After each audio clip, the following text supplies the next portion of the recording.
feel like that this has been a problem that has been mishandled by Atlanta and mishandled by the coaching staffs there. And that's really the root of the problem.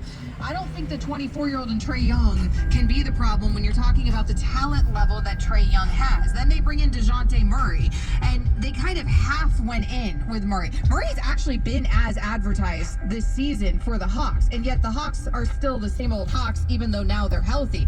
The problem isn't Murray, and the problem isn't Young. The problem is that the Hawks were unwilling to go into the luxury tax and bring in enough help around those guys. So yes, you have two all-stars on that team, but you also got rid of key pieces when you brought in DeJounte Murray. And so now they're in a position where they don't have a good enough roster from top to bottom, and they don't have the depth. And so they're kind of middling there in the middle when they need more help around those guys, because those guys are playing at the rate that those guys should be playing at. Those guys were as advertised and are giving you what you brought them into your organization to give you.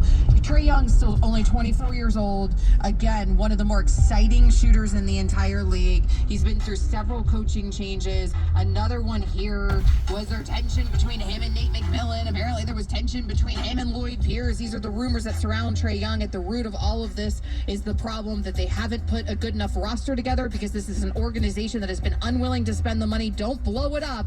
Just go into the luxury tax, Atlanta. Spend some darn money if you want to win championships.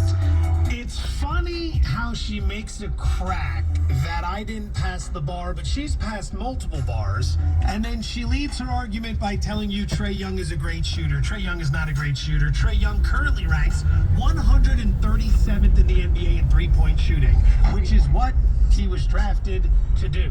He was drafted to shoot three-pointers and make them. He ranks 137th. You blow it up because this has been an abject failure. You had Luka Doncic. You literally drafted Luka Doncic, and then you traded him to Atlanta, or excuse me, to Dallas for Trae Young and some other moving parts, and I know you got some picks, but you lost. You lost the deal. Luka is incredible. He's an MVP candidate every year. Trae Young's been to 2 All-Star games. 2. He's not a bad player, but move on. It's time to blow it up. You went 29-53, then 20-47, then 41-31, then 43-39. Then they're 29-30. They're an 8 seed this year. They're not going anywhere. They made a move for DeJounte Murray, and that was supposed to help their defense. Well, it did a little bit. They were 26th in defensive rating last year, and now they're 21st in defensive rating. Yay, they moved up 5 spots. But look what it did to their offense. They went from number 2 in offensive rating to number 16. They took away their identity. They're going to put Trae Young on his third coach. He's young, like Amber says. She got that right. He still has value.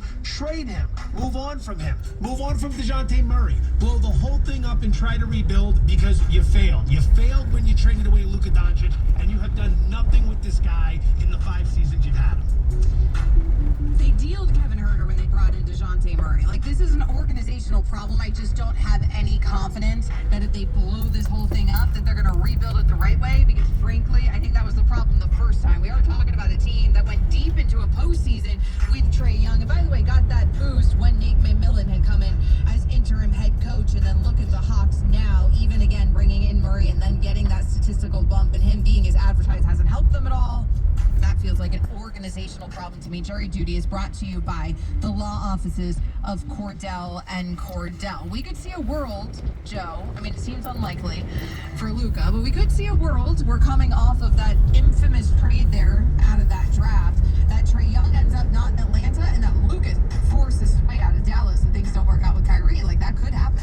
The Dallas situation is fantastic to watch, because the defense is going to be awful with Kyrie Irving, but the offense is going to be so much fun. They're currently plus 350 to win their division. Okay, they're 5.5 games back of Memphis in the Southwest. And based on what they have left to play, I think a lot of people would say 5.5 is too much to overcome. The Grizz are legit.